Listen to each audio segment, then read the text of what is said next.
बिस्मिल्लाहिर्रहमानिर्रहीम। अस्सलाम वालेकुम।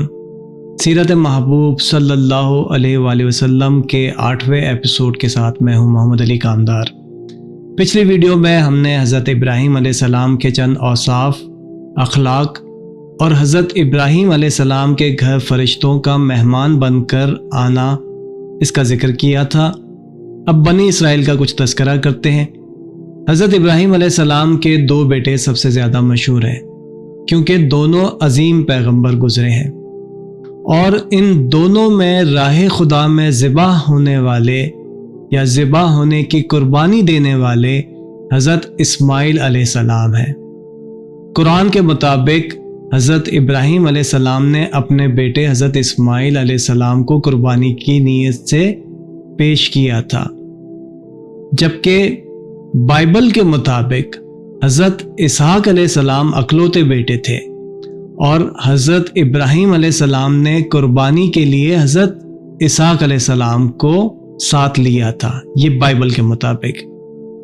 लेकिन इसी बाइबल में जहाँ हज़रत इब्राहीम अलैहिस्सलाम और हज़रत इसहाक अलैहिस्सलाम का जिक्र है, उससे पहले हज़रत हाजरा अलैहिस्सलाम और हज़रत इस्माइल अलैहिस्सलाम का भी ज़िक्र है और उसी में ज़मज़म चश्मे के जारी होने का भी ज़िक्र इसी बाइबल में है। मकसद ये है कि जहाँ वो ये कहते हैं कि हज़रत इसहाक अलैहिस्सलाम अकलौते बेटे थे, तो बाइबल में ही हज़रत इस्माइल अलैहिस्सलाम, हज़रत हाजरा और फिर वहाँ पर ज़मज़म का चश्मा जारी होना, ये वाक़या भी बाइबल में मौजूद है। हम इसकी तफसील में नहीं जाएंगे, सिर्फ इतना काफ़ी है कि खुदा की तरफ से हज़रत इब्राहीम अलैहिस्सलाम को बशारत मिलती है कि उनकी नस्ल हज़रत इसहाक अलैहिस्सलाम और हज़रत इस्माइल अलैहिस्सलाम दोनों से चलेगी।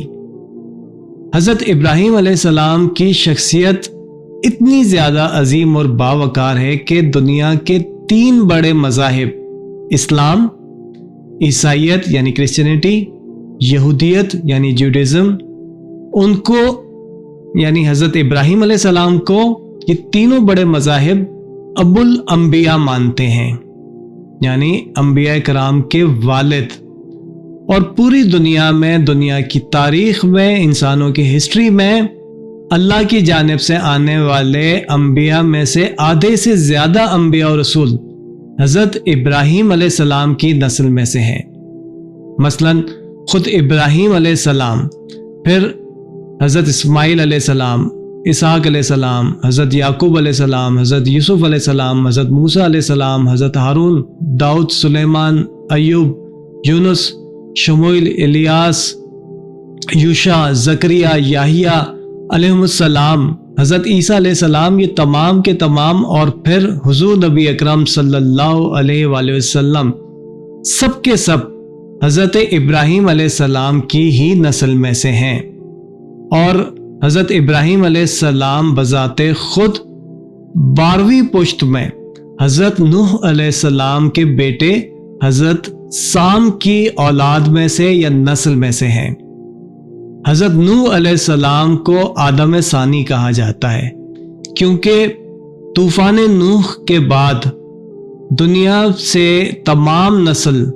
तमाम नस्लें इंसानी ख़त्म हो गई थी और हज़रत नूह अलैहिस्सलाम से दोबारा नस्ल इंसानी का आगाज़ हुआ, इसलिए इन्हें आदम सानी कहा जाता है। हज़रत नूह अलैहिस्सलाम के बेटे हज़रत साम, उनकी वजह से ही बनी इसराइल या यहूद को सामी कौम भी कहा जाता है, सेमेटिक कहा जाता है।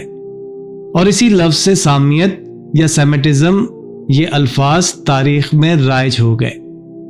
हज़रत इसहाक अलैहिस्सलाम के बेटे हज़रत याकूब अलैहिस्सलाम थे। इसराइल हज़रत याकूब अलैहिस्सलाम का लक़ब था। इसराइल ये इब्रानी ज़ुबान का लफ्ज़ है।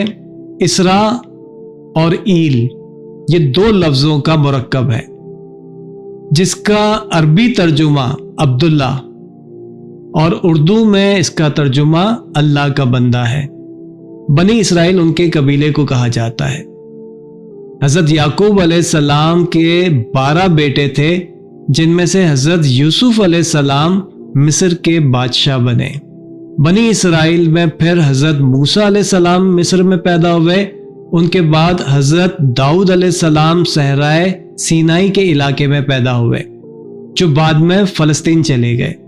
جب حضرت داؤد علیہ السلام نے انتہائی طاقتور دیو ہیکل جالوت گولیات اس کو اللہ کی مدد سے غلیل مار کر پتھر سے گرا دیا تو فلسطین کے بادشاہ اس نے اپنی بیٹی حضرت داؤد علیہ السلام کے ساتھ اس کی شادی کروا دی۔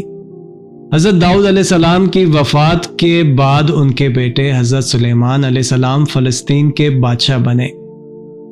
اللہ نے ہوا، جن اور ہر قسم کے جانور حضرت سلیمان علیہ السلام کے تابع کر دیے تھے۔ وہ ان کی بات کو سنتے بھی تھے، سمجھتے بھی تھے۔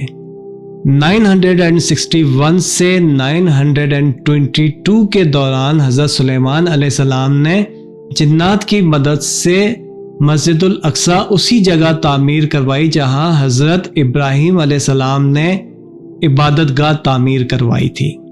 586 BC یا قبل مسیح میں یہ ریاست 2 حصوں میں تقسیم ہو گئی۔ جنوبی علاقے پر بابل کے لوگوں نے قبضہ کر کے عبادت گاہ ڈیمولش کر دی، اسی عبادت گاہ کو ڈیمولش کر دیا اور بنی اسرائیل کو وہاں سے نکال کر اپنا غلام بنا لیا۔ اس کے 100 سال بعد بنی اسرائیل واپس آنے شروع ہوئے اور انہوں نے اپنی عبادت گاہ تعمیر کی اسی جگہ پہ جہاں پر حضرت سلیمان علیہ السلام نے عبادت گاہ تعمیر کی تھی، مگر انہوں نے اس جگہ نہیں کی جہاں پر حضرت سلیمان علیہ السلام نے عبادت گاہ بنوائی تھی۔ پھر 333 BC قبل مسیح میں الیگزینڈر یعنی سکندر اعظم نے اسے یونان کی سلطنت میں شامل کر دیا، اس علاقے کو، اور یونان کی سلطنت میں داخل کر کے بنی اسرائیل کو وہاں سے نکال دیا۔ 165 قبل مسیح میں بنی اسرائیل نے بغاوت کر کے ایک یہودی سلطنت کی بنیاد رکھی۔ 100 سال بعد یہودی ریاست پر رومن امپائر کا قبضہ ہو گیا۔